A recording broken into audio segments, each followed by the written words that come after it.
नमस्कार किसान साथियों, मैं सोनू कुमार आपका अपने यूट्यूब चैनल पहचान किसानी में हार्दिक स्वागत करता हूं। किसान साथियों, आज हम बात करने वाले हैं कि गेहूं की जो फसल है उसमें पहला पानी कितने दिनों के बाद दें और पहले पानी में यूरिया के साथ हम कौन कौन से खाद का इस्तेमाल करें जिससे हमारी जो गेहूं की फसल है वो बहुत अच्छा उत्पादन दे। तो इसी के लिए किसान साथियों, आज मैं आपको जानकारी देने वाला हूँ। तो कृपया करके वीडियो को अंत तक देखें और चैनल पर पहली बार आए हैं तो हमारे चैनल पहचान किसानी को सब्सक्राइब करें। तो किसान साथियों, पहले पानी की अगर बात करें गेहूं में, तो गेहूं में पहला पानी 21 दिन में आपको देना चाहिए। तो 21 दिन पर पहला पानी क्यों देना चाहिए, इसके लिए किसान साथियों मैं आपको बता दूं कि 21 दिन की स्थिति में हमारा जो गेहूं का अंकुरण होता है वो पूरी तरीके से हो जाता है और उसमें अंकुरण के समय जो जड़ें बनती हैं उन वो भी पूरी तरीके से बन जाती हैं और उनका काम वहीं तक जर्मिनेशन के बाद खत्म हो जाता है। इसके बाद का जो काम रहता है वो गेहूं की जड़ों में ऊपर की ओर जो जड़ें बनती हैं उनका रहता है। यही जड़ें आगे चलकर गुच्छेदार जड़ों का काम करती हैं और इन्हीं जड़ों के माध्यम से पौधा पोषक तत्व लेता है।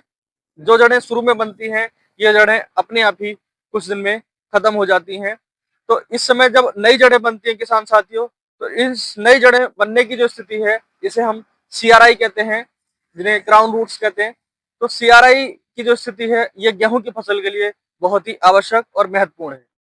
अब किसान भाई कहते हैं कि 21 दिन में ही पानी देना बहुत ज्यादा जरूरी है क्या?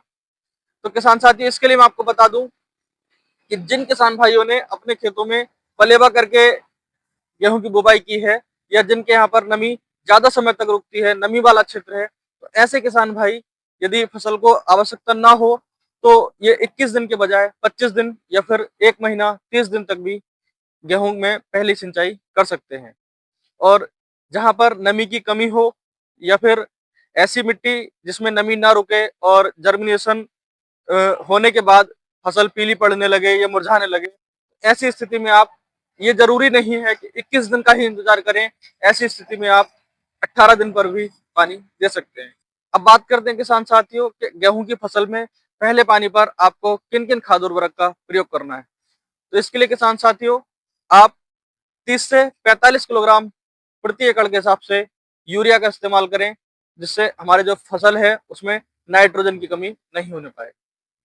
अब यूरिया के अलावा किसान भाई इस बात का ध्यान रखें कि हमें गेहूं की फसल में पहले पानी पर जिंक देना बहुत ज्यादा आवश्यक है, क्योंकि जिंक की कमी अगर आपके खेतों में रहती है तो पौधों का जो वृद्धि विकास है वो भी कम होगा और इसमें जो क्लोरोफिल बनेगा वो भी कम होगा।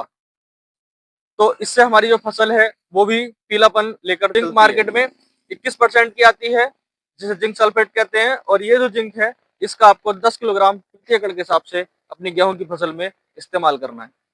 दूसरा, एक 33% की जिंक आती है जिसे मोनो जिंक के नाम से किसान भाई जानते हैं। ये जो जिंक है इसका आपको 5 से 7 किलोग्राम प्रति एकड़ के हिसाब से अपने गेहूं की फसल में इस्तेमाल करना है। जिन किसान भाइयों के खेतों में सल्फर की कमी रहती है, ये जो सल्फर का इस्तेमाल अन्य फसलों में भी नहीं करते, तो आप 3 किलोग्राम प्रति एकड़ के हिसाब से सल्फर का प्रयोग यूरिया के साथ पहले पानी में गेहूं में अवश्य करें। इसके लिए किसान साथियों, आप 80% जो सल्फर आती है उसका प्रयोग करें। ये सल्फर फंगीसाइड का भी काम करेगी और जमीन का पीएच भी मेंटेन करेगी, जिससे हमारी जो गेहूं की फसल है वो बहुत अच्छी होगी। अब कुछ किसान भाई कहते हैं कि क्या पहले पानी पर डीएपी का प्रयोग कर सकते हैं? जी हाँ, जिन किसान भाइयों ने बुवाई के समय डीएपी एनपीके का प्रयोग नहीं किया है, तो ऐसे किसान भाई पहले पानी पर डीएपी का प्रयोग 30 किलोग्राम प्रति एकड़ के हिसाब से कर सकते हैं। जिन किसान भाइयों ने बुवाई के समय डीएपी का या एनपीके का प्रयोग किया है वो पहले पानी पर इनमें से किसी का भी इस्तेमाल ना करें। अब बात करें किसान साथियों दीमक की समस्या की, क्योंकि गेहूं में पिछले कुछ समय से देखने में आ रहा है कि बहुत ज्यादा दीमक का प्रकोप हो रहा है।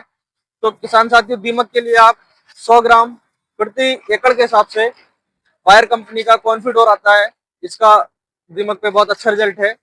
इसका प्रयोग आप पहले पानी पर जब यूरिया दें तो यूरिया में मिलाकर भी इसको कोट करके भी, मतलब यूरिया बिखेर सकते हैं, या रेत में मिलाकर भी आप इसे खेत में बिखेर के सिंचाई कर सकते हैं।